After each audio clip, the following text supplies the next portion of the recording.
बंदी छोड़ सतगुरु रामपाल जी महाराज जी की जय हो। परमात्मा की सभी प्यारी आत्माओं को दास का सत्साहिब। ये जो अखबार की कटिंग किसी भाई ने ग्रुप में डाली है, जिसमें सतलोक आश्रम मैनेजमेंट हरियाणा के पदाधिकारी लोग और मैनेजमेंट के मीडिया प्रभारी चांद राठी जी प्रेस कॉन्फ्रेंस के माध्यम से पत्रकारों से कह रहे हैं कि यदि केस वापस नहीं लिए तो चुनाव में करेंगे भाजपा का बहिष्कार। अब पुण्यात्मा इसी को कहते हैं थूक के चाटना। प्रेस कॉन्फ्रेंस के माध्यम से देश दुनिया के सामने कह रहे हैं, यदि हमारे ऊपर लगे मुकदमे वापस नहीं लिए। कौन से मुकदमे?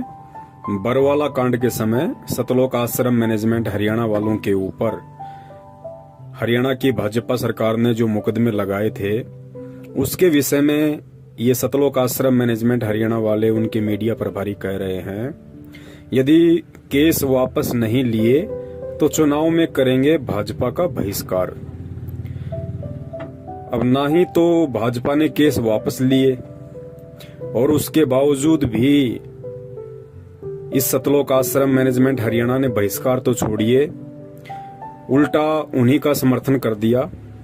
और आप सब जानते हैं, वो पीला पर्चा निकाल के और गुरुजी का आदेश बताकर भाजपा सरकार को तन मन धन से समर्थन दिलवा दिया। जबकि परम पूज्य परमेश्वर कहते हैं, भाई संत वचन पलटे नहीं, चाहे पलट जाए ब्रह्मांड। संत यहाँ परमात्मा ने भगत के लिए भी कहा है और संत परमेश्वर ने परमात्मा के लिए भी यूज किया है शब्द। तो कहते हैं संत वचन पलटे नहीं, चाहे पलट जाए ब्रह्मांड। तो इनका तो भाई हर महीने में एक पलटवार होता है। ये कभी बीजेपी का समर्थन कर देते हैं, कभी ये लोग बीजेपी का पक्ष ले लेते हैं। अभी बहुत सारे भगत भाई बहनों के मन में ये सवाल चल रहा होगा कि भाई आज से पहले इन सतलोक आश्रम मैनेजमेंट हरियाणा वालों ने, जहां इन्हें लगा कि यहाँ हमारा स्वार्थ है, यहाँ हमारा मनोरथ पूरा हो सकता है, इन लोगों ने बिना आगा पीछा देखे उन लोगों का समर्थन कर दिया। जैसे हरियाणा में आरक्षण को लेके जो आग लगी हुई थी, उस आग में इन्होंने गुरुजी का आदेश बता के भक्तों को कुदा दिया। राजस्थान में एक गैंगस्टर था आनंदपाल सिंह, जो अभी तो मर चुका है पुलिस एनकाउंटर में। उसकी सीबीआई जांच के लिए अपने राजनीतिक स्वार्थों को लेकर करणी सेना के कुछ लोग उसकी सीबीआई जांच का समर्थन कर रहे थे। तो देखिए, भगत होके, और वो भी कबीर भगत होके, और एक गुंडे की सीबीआई का जांच सतलोक आश्रम मैनेजमेंट हरियाणा ने संगत से करवा दिया, मूर्ख संगत से, और लाखों का दान भी उन लोगों को दे दिया। आज मेरे में एक रैली की थी इन लोगों ने, राजपूतों ने।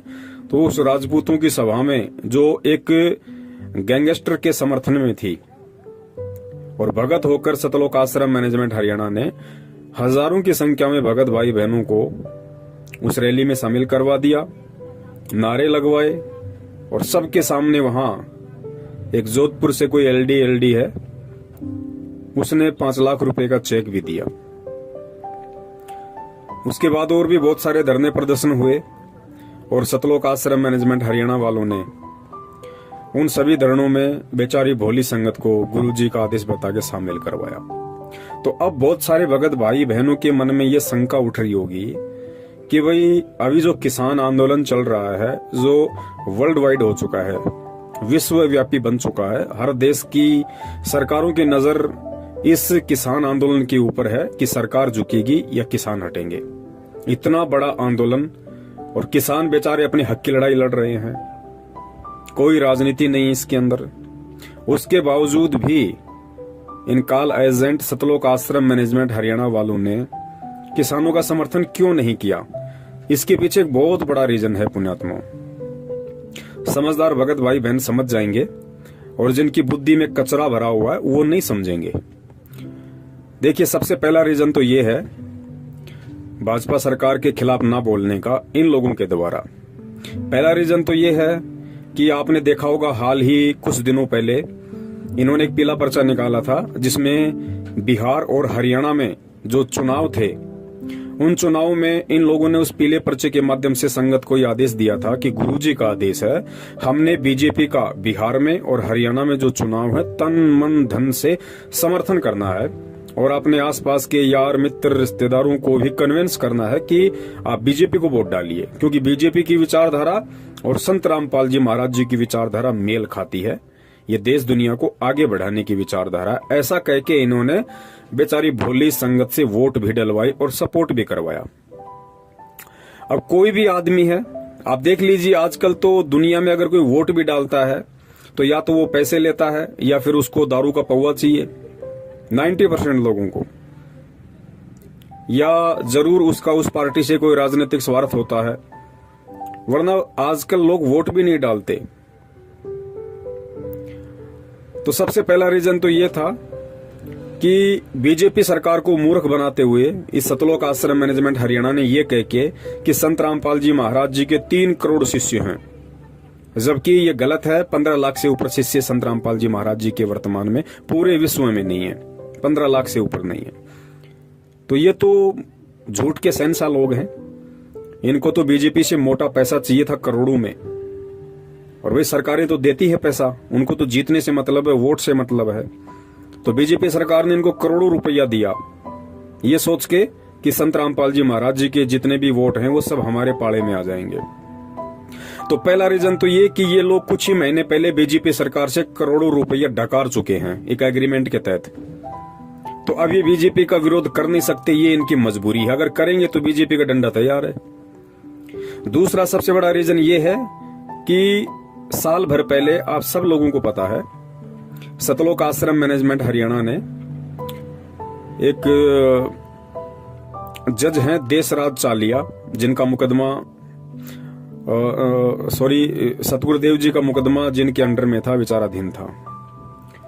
तो इन लोगों ने क्या किया, उस देशराज चालिया को भड़काने के लिए सरासर अन्याय नामक एक पुस्तक निकाली थी, और उस पुस्तक का इन्होंने कोर्ट में प्रचार करवाया, बाहर भक्तों के माध्यम से प्रचार करवा दिया।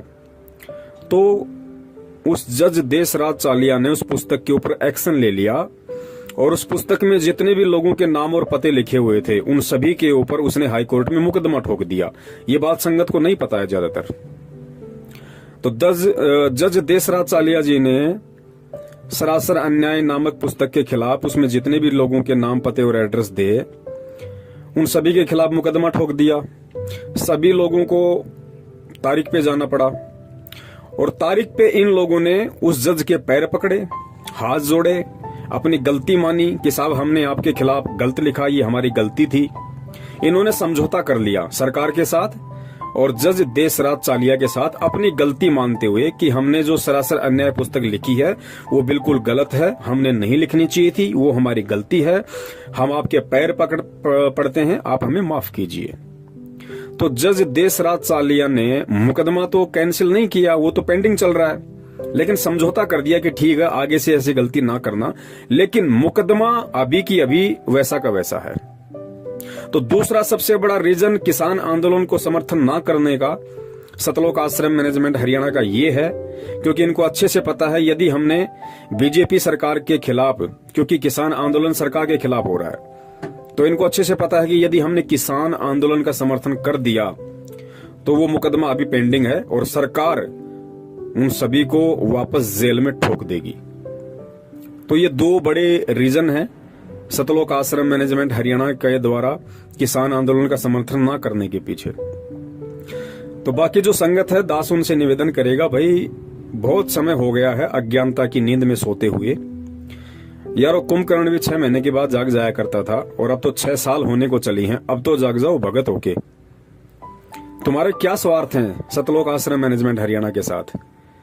भाई भक्ति तुम कर रहे, नाम तुम्हें परमात्मा ने दिया, मर्यादा तुम्हें परमात्मा ने दी, रक्षक तुम्हारा परमात्मा है, भक्ति तुमसे परमात्मा करवाएगा, सतलोक तुम्हें परमात्मा लेके जाएगा। मेरे कहने का मतलब ये है कि बाकी जो संगत है, जो मूर्खता में, अज्ञानता में, नादानी में सतलोक आश्रम मैनेजमेंट हरियाणा को ही अपना भगवान समझ के उनके तलवे चाटने में लगी हुई है, क्या सारी जिंदगी ऐसे ही लगे रहोगे? क्या फायदा फिर इस परमात्मा की शरण में आने का, ये अनमोल तत्व ज्ञान लेने का? अगर ये गुलामी चापलूसी ही करनी थी तो भाई ये तो पहले भी कर रहे थे ना। फिर भक्ति मार्ग में आके भी अगर वही निंदनीय कर्म करोगे, फिर क्या मतलब है तत्व ज्ञान लेने का? भाई निकलो, इस मानसिक गुलामी से निकलो। इस सतलोक आश्रम मैनेजमेंट हरियाणा ने जो गुलामी की बेड़ियां तुम्हारे पैरों में डाल रखी हैं, उससे बाहर निकलो। भाई तुम समर्थ के बच्चे हो, परमात्मा के बच्चे हो। अरे परमात्मा का बच्चा सूरवीर होता है, सूरवीर। सूरवीर किसे कहते हैं पता है? सूरवीर उसे कहते हैं जो केवल सत्य की लड़ाई लड़ता है, और सत्य की लड़ाई में चाहे उसका शीश कट जाए वो घबराता नहीं है। तो पहले अपने बाप को देखो कि तुम्हारा बाप 2-2 बार जेल, दुनिया से किस कदर वैर भाव, वो भी सत्य के लिए, आप और हमारे तक ये सच्चाई पहुंचाने के लिए, आप और हमारे उज्जवल भविष्य के लिए। और हम क्या कर रहे हैं? हम उन्हीं लोगों के पैर चाट रहे हैं, गुलामी कर रहे हैं, उन लोगों के मानसिक गुलाम बनकर रह गए जिन लोगों की नादानी के कारण, जिन लोगों के षड्यंत्र के चलते 2014 बरवाला कांड हुआ। और तुम्हारे परमपिता परमेश्वर सतगुरु रामपाल जी महाराज जी को उन्हीं लोगों की मनवस हरकतों के चलते और 5-5 व्यक्तियों के मर्डर के मुकदमे में डबल आजीवन उम्र कैद की सजा हो चुकी है। और आज तुम्हारे उसी परमपिता परमेश्वर सतगुरु रामपाल जी महाराज जी के हर दिन नित नए आदेश बताकर तुम्हें लूटा जा रहा है, तुम्हारा आर्थिक शोषण किया जा रहा है, तुम्हारा मानसिक शोषण किया जा रहा है। यार कमाल हो गया। इतनी प्रताड़ना मानसिक रूप से, आर्थिक रूप से शायद ही अंग्रेजों ने 250 साल तक दी होगी जितनी इन लोगों ने तुम्हें 6 साल में दे दी। और तुम हंसते हंसते बिल्कुल जैसे भांग पी रखी हो आदमी ने, उसे पता ही नहीं कि मेरे साथ हो क्या रहा है। तो मेरे कहने का मतलब यह है कि फिर क्या फायदा ये तत्व ज्ञान लेने का? क्या फायदा फिर संत रामपाल जी महाराज जी की शरण में आके भक्ति करने का? चले जाओ आसाराम जी की शरण में, चले जाओ राम रहीम जी की शरण में, चले जाओ धन सतगुरु में। क्या फायदा फिर यहाँ आके? अरे ये निराला पंथ है भाई, दुनिया से हटके है। इसके नियम कायदे कानून भी दुनिया से हटके हैं। यहाँ गुलामी के लिए जगह नहीं है, चापलूसी के लिए जगह नहीं है। इस मार्ग में वही टिकेगा जो सूरवीर होगा, और इस मार्ग में गुलामी वही करेंगे जो गीदड़ होंगे, जो डरपोक होंगे। वही लोग इस मार्ग में चापलूसी करेंगे, गुलामी करेंगे। सतलोक आश्रम मैनेजमेंट हरियाणा का सतगुरु रामपाल जी महाराज जी से कोई संबंध नहीं है। ये बरवाला कांड के दूसरे दिन ही परमात्मा ने पूरी दुनिया के समक्ष मीडिया के सामने प्रस्तुत कर दिया था, ये कहते हुए कि राष्ट्रीय समाज सेवा समिति मेरी नहीं है, ना मैंने कोई कमांडो बना रखे थे और मुझे भी बंधक बना रखा था। और जो काले कपड़े वाले लोग थे वो राष्ट्रीय समाज सेवा समिति के थे, और समिति मेरी नहीं है। ये परमेश्वर ने पूरी दुनिया के सामने कहा है। समझते हो इस बात को? साध वचन पलटे नहीं, चाहे पलट जाए ब्रह्मांड। लेकिन गुरुजी को कोई साध माने तब ना, गुरुजी को कोई परमात्मा माने तब ना, गुरुजी को कोई संत माने तब ना। ये बातें तो उन लोगों पे लागू होती हैं जो अपने गुरुदेव को परमात्मा मानते हैं, जो अपने गुरुदेव के एक एक वचन और एक एक आदेश की पालना करते हैं, जिनको ये पक्का पता है कि उनका गुरुदेव दोगला नहीं है। ये उन लोगों के लिए है। लेकिन बाकी संगत जो सतलोक आश्रम मैनेजमेंट हरियाणा के पीछे लगी हुई है, वो तो अपने परमात्मा को दोगला मानती है। उन्हें तो पता है कि हमारे गुरुजी तो पल पल में बातें चेंज कर सकते हैं, अपने विचार बदल सकते हैं, क्योंकि वो संत तो है ही नहीं, और उनके वचन तो कभी भी पलट सकते हैं। तो वही लोग गुरुजी की बातों पे अविश्वास कर रहे हैं जिन लोगों को अभी अच्छी तरीके से ये ज्ञान नहीं हुआ है, जो लोग अभी भी अपनी परंपरागत सोच और मानसिक गुलामी से बाहर नहीं निकले हैं। बाकी देखिए और कितने भगत हैं 70% को छोड़ के, जो 30% भगत हैं, जो आज सत्सेवकों के नाम से जाने जाते हैं, जो किसी के दबाव में फैसले नहीं लेते, वो किसी के आगे झुकते नहीं हैं, वो किसी से डरते नहीं हैं। उनको परमेश्वर ने तत्व ज्ञान दिया है, वो पूरी दुनिया को उस तत्व ज्ञान रूपी बैलेंस में तोल के देखते हैं। उनके आगे कोई भी आदेश यदि निकाला जाता है, कोई भी पीला पर्चा उनको दिया जाता है, तो सत्सेवक ऐसे आंख बंद करके विश्वास नहीं करते, क्योंकि परमेश्वर ने कहा कि बेटा मैंने तुझे जो अनमोल तत्व ज्ञान दिया है वो हर दुनिया की समस्या का समाधान है, हर संकट का समाधान है, हर बातचीत का हल है। तो सत्सेवक जो भी आदेश आते हैं उनके सामने, तो सत्सेवक सबसे पहले उन आदेशों को अपने परम पूज्य गुरुदेव जी के सत्संग से तोल के देखते हैं कि गुरुदेव जी ने सन 1994 से आज तक जितने भी सत्संग किए हैं, जो आदेश और निर्देश हमें भक्ति मार्ग में दिए हैं, क्या इस पीले पर्चे का जो ये आदेश है, जो लिखा हुआ है, ये मेरे गुरुदेव के वचनों से मेल खाता है या नहीं खाता है? अगर गुरुदेव के वचनों से मेल नहीं खाता है तो वो हमारे लिए अस्वीकार्य है, हम उसकी निंदा करते हैं, हम उसको स्वीकार नहीं करते, क्योंकि फिर वो किसी गधे का आदेश है, हमारे गुरुदेव का आदेश नहीं है। गधा यानी जीव और परमेश्वर गुरु यानी पीव, वो पीव के आदेश नहीं, वो जीव के आदेश हैं। तो जीव तो गधा भी है, जीव कुत्ता भी है, जीव इंसान भी है। तो हम उन चीजों को नहीं मानते और ये रिहर्सल हो रही है हमारी, क्योंकि इतना ज्ञान देने के बाद सतगुरु स्वयं परीक्षा लेता है। प्रेरणा काल की होती है और काल के माध्यम से ही परमात्मा अपने बच्चों की परीक्षा लेता है। ये आपको ज्यादा समझाने की जरूरत नहीं है, क्योंकि ऐसे बहुत सारे एग्जाम्पल, बहुत सारे ऐसे उदाहरण हैं। क्योंकि काल ने परमेश्वर से कहा था कि परमात्मा, जब आप पिछली पीढ़ी में जाओगे या आप नीचे जाओगे, आप केवल अपना ज्ञान देना। और एक दो वचन और मांगे थे कि परमात्मा, आप कलयुग में जितने मर्जी जीव ले जाना, 3 युग में जीव ना लेके जाना। तो काल तो खुश हो रहा था ये वचन मांग मांग के कि मैं सभी जीवों को तब तक भ्रमित कर दूंगा, कोई भक्ति के लायक बचेगा ही नहीं, आप पे कोई विश्वास करेगा ही नहीं, सबको पत्थर पुजारी बना दूंगा, सबकी बुद्धि पे अज्ञानता का मोटा ताला जड़ दूंगा, भ्रष्ट कर दूंगा सबको मन कर्म वचन से। लेकिन परमेश्वर को पता था कि काल भी तो एक जीव है। तो परमात्मा को पता था कि ये जो वचन मांग रहा है वो मेरे लिए हितकारी है, वो मेरे पक्ष में है। और परमेश्वर की सोच से बाहर काल वचन भी नहीं मांग सकता। काल ने अगर वचन मांगे थे तो परमेश्वर की परिधि के अंदर ही मांगे थे। परमेश्वर अगर ना चाहते तो नहीं मांगता, लेकिन परमेश्वर भी यही चाहते थे कि ये जो मांग रहा है बस यही मांगे और वो मेरे लिए उचित रहेगा।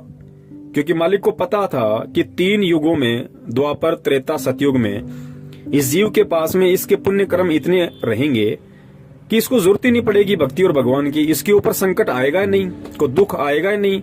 और जब आत्मा पे संकट, परेशानी, दुख नहीं आती है तो आत्मा कभी भी परमात्मा की तरफ नहीं बढ़ती है। तो परमेश्वर को पता था कि 3 युग तक तो ये खूब मौज मस्ती करेगी, इसके पास इतने पुण्य हैं। लेकिन जब चौथा युग कलयुग आ जाएगा और इसके पुण्य समाप्त होंगे, पाप कर्मों का दौर शुरू होगा, उसके बाद आत्मा रोएगी। जब आत्मा रोती है तो परमात्मा उसकी सुनता है। तो काल तो खुश हुआ था कि चौथे युग में परमात्मा जितने मर्जी जीव ले जाना, और परमात्मा को पता था कि बेटा ठीक है, चौथे युग में लेके जाऊंगा, इससे पहले तो ये जाने के लायक भी नहीं है। तो ठीक इसी प्रकार पुण्यात्माओं, वर्तमान में जो घटनाएं घट रही हैं, सतलोक आश्रम मैनेजमेंट हरियाणा के माध्यम से जितने भी मनवस तानाशाही फरमान संगत के सामने पेश किए जा रहे हैं और गुरुजी के आदेशों का जुमला पहना के संगत से उनकी पालना करवाई जा रही है, संगत का भक्ति धन बर्बाद करवाया जा रहा है, श्वासें और समय बर्बाद करवाया जा रहा है, ये सारे के सारे कुक्रम काल प्रेरणा से ये सतलोक आश्रम मैनेजमेंट हरियाणा वाले कर रहे हैं। क्योंकि काल चाहता है कि किसी भी तरह से वर्तमान समय में, चूंकि ये वर्तमान समय ही मोक्ष का समय है, ये पिछली पीढ़ी ही भक्ति मार्ग है, मोक्ष मार्ग है, और इसी समय काल साम दाम दंड भेद हर वो नीति अपनाएगा जीव को भ्रष्ट करने की, गुरु शरण गुरु मर्यादा से दूर करने की। तो वो काम वो कर रहा है और परमात्मा चुपचाप देख रहा है कि भाई मैंने भी तो सन 1994 से ये ज्ञान देना शुरू किया था, सारा भक्ति विधान बता दिया, सब कुछ मैंने इन बच्चों को बता दिया है, अब बाकी क्या रह गया।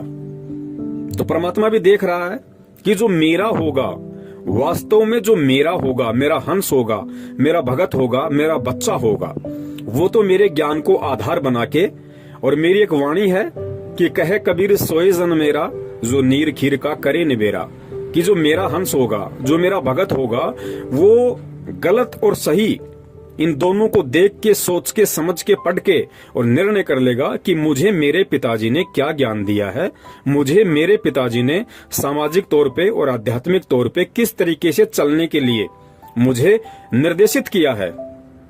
तो जो भगत होगा परमात्मा का, वो तो तुरंत फैसला कर लेगा अपना कि कौन सा तो दूध है, कौन सा पानी है, क्या मेरे लायक है और क्या मेरे लायक नहीं है। और परमात्मा लाखों को यदि नाम दीक्षा देते हैं तो लाखों पार नहीं होते। लाखों परमेश्वर के भगत कहलाने के, हंस कहलाने के लायक नहीं बनते। उनमें से कुछ प्रतिशत होते हैं जो परमेश्वर के हंस होते हैं, जिनके लिए परमात्मा यहां आते हैं, इस गंदे लोक में ऐसे दुख उठाते हैं, ऐसी परिस्थितियों में ज्ञान प्रचार करते हैं, अपने बच्चों तक अपना संदेशा पहुंचाते हैं। तो वो कुछ प्रतिशत जो बच्चे हैं परमात्मा के, वो इन विषम परिस्थितियों में, इस धर्म संकट की परिस्थिति में, वो ये चूज कर लेते हैं कि मुझे गुरुदेव ने क्या समझाया था और आज मुझे उनके तत्व ज्ञान को आधार बना के क्या निर्णय करना है। क्योंकि देखिए, हम स्कूल में बच्चा भेजते हैं और इस स्कूल में हजारों की संख्या में बच्चे पढ़ते हैं, तो क्या सभी बच्चे पास होते हैं? कोई मेरिट आता है, कोई फर्स्ट आता है, कोई सेकंड, कोई थर्ड, कोई सप्लीमेंट्री, कोई कप्लीमेंट्री, कोई बिल्कुल फेल हो जाता है, कोई बीच में छोड़ के भग जाता है। होता कि नहीं होता? ठीक इसी प्रकार ये आध्यात्मिक मार्ग है। गुरुदेव हमारे शिक्षक हैं, हम स्टूडेंट हैं, और जो ये आध्यात्मिक क्षेत्र है ये हमारा स्कूल है, हमारा कैंपस है। तो ठीक यही स्थिति यहाँ लागू होती है। गुरुदेव की यदि लाखों की संख्या में स्टूडेंट बन गए तो सभी लोग भक्ति के लायक नहीं होते। बहुत सारे लोग ऐसे होते हैं जिनको परमात्मा नई भक्ति की कलम चढ़ाते हैं, उनके अंतःकरण में प्रथम बार भक्ति का बीज डालते हैं। कुछ ऐसे होते हैं जो काफी समय से परमेश्वर की शरण में रहते आ रहे हैं। कुछ ऐसे होते हैं जो युगन युगन के माल हैं परमात्मा के, कि साधु सेती मस्करी चोरा नाल खुशहाल मल अखाड़ा जीतेंगे, युगों युगों के माल। युगों युगों के माल यानी परमात्मा के भक्ति पहलवान, भक्ति रेसलर, जो अनंत युगों से परमेश्वर की भक्ति करते आ रहे हैं। तो वो मेरिट भी आ जाएंगे, वो फर्स्ट भी आ जाएंगे और तुरंत उनकी नौकरी लगेगी, सतलोक जाएंगे। तो पुण्यात्माओं, अब आगे जो छोटा सा सत्संग है जिसमें निष्कर्ष दे रहे हैं परमपिता परमेश्वर जी, ये कहते हुए कि परमात्मा ने अपना विधान बना के छोड़ रखा है।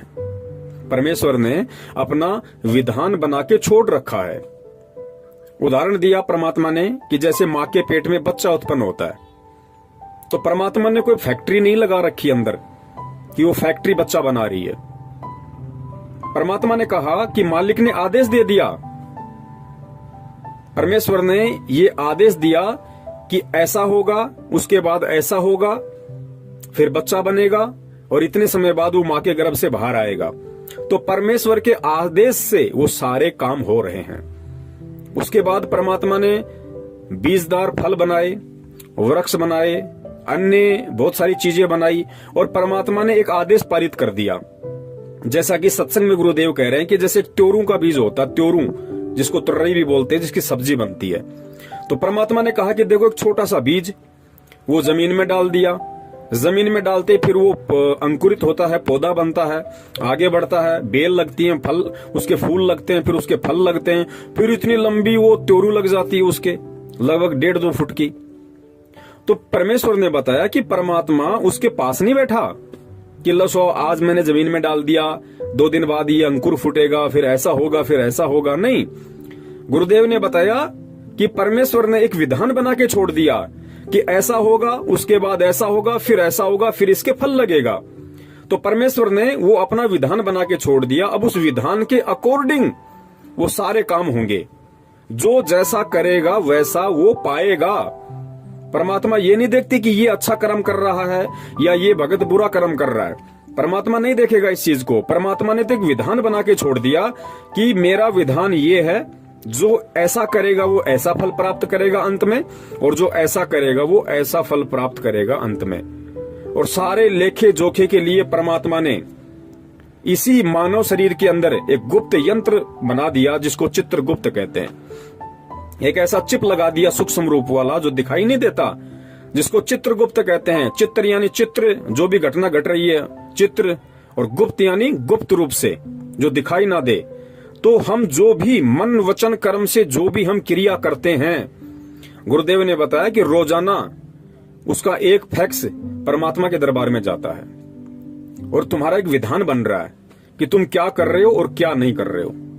और भक्ति मार्ग में आने के बाद, सतगुरु की शरण में आने के बाद, जो अनजान व्यक्ति हैं जगत वाले, उनसे भी ज्यादा अगर गलत काम करोगे तो तुम दोषी होगे परमात्मा के।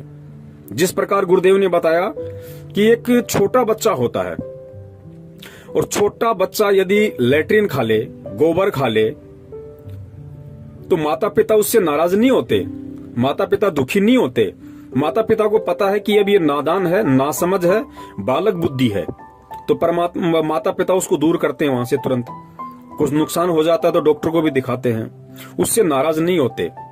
लेकिन वही लैट्रिन और गोबर यदि वो बच्चा 15 साल का होने के बाद खाए तो माता पिता उसको थप्पड़ मारेंगे। क्यों?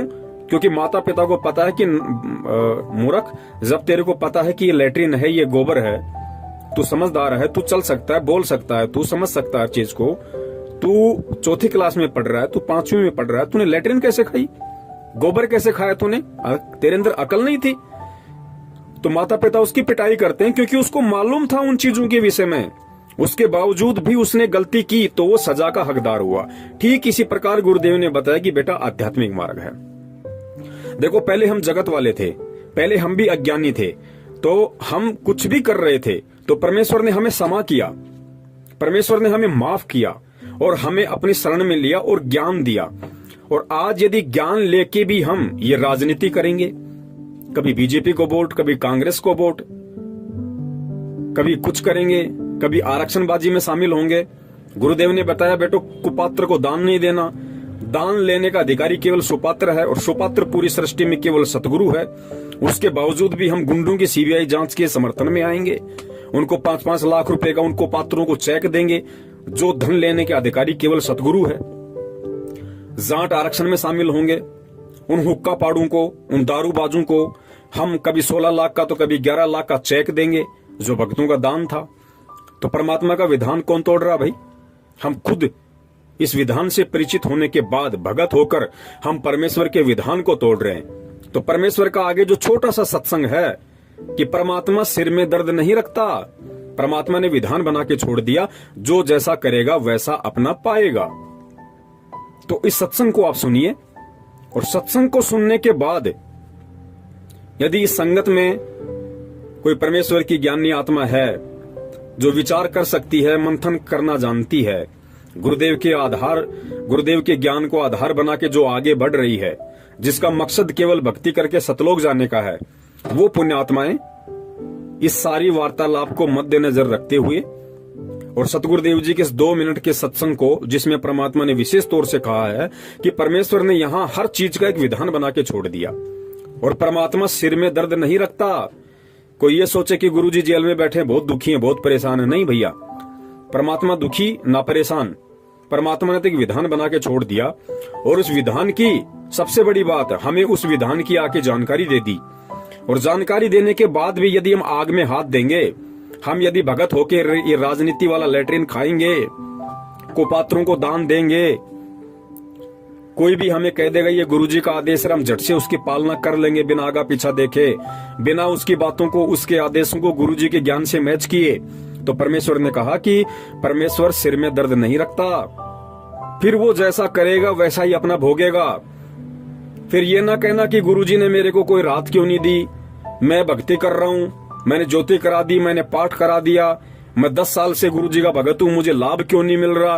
भैया, परमात्मा सिर में दर्द नहीं रखता, परमात्मा ने अपना विधान बना के छोड़ दिया, उसके बाद जैसा तू करेगा वैसा तू पाएगा। चाहे परमात्मा की आंखों के सामने कर ले, चाहे परमात्मा की पीठ के पीछे कर ले।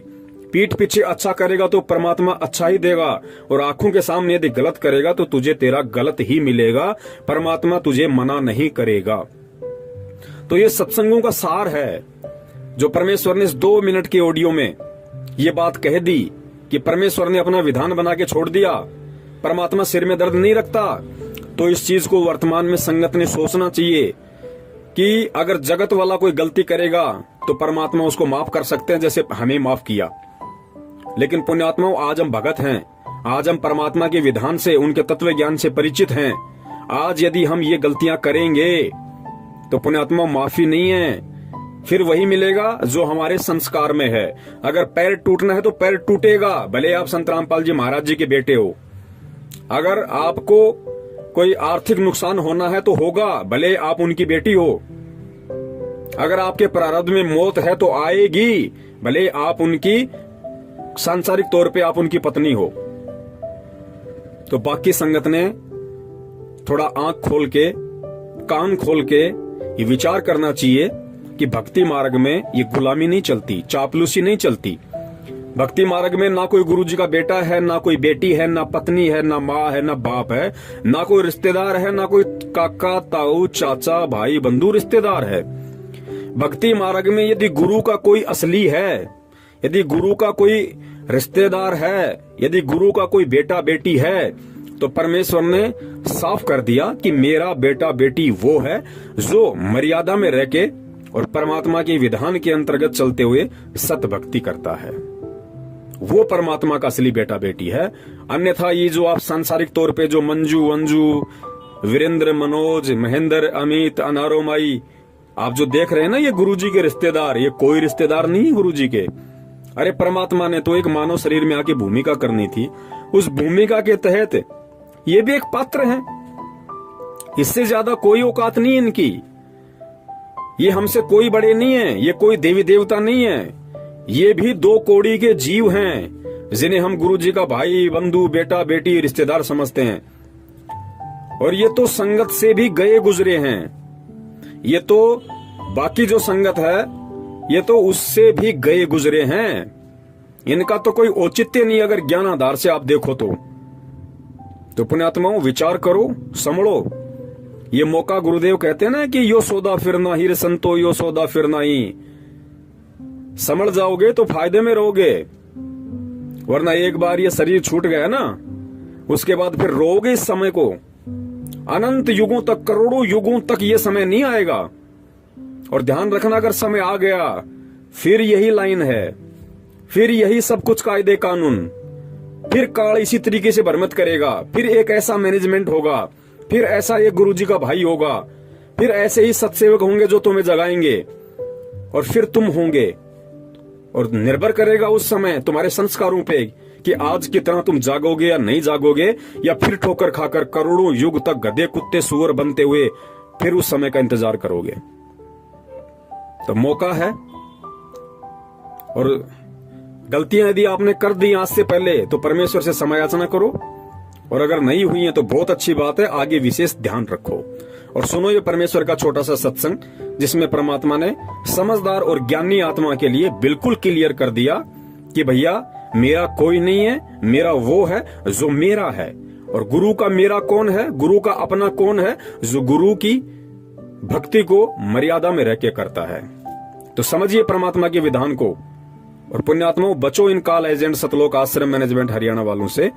बचाओ अपनी भक्ति धन को, अपने समय को, अपनी समासों को। सत साहिब, जय हो बंदी छोड़ की।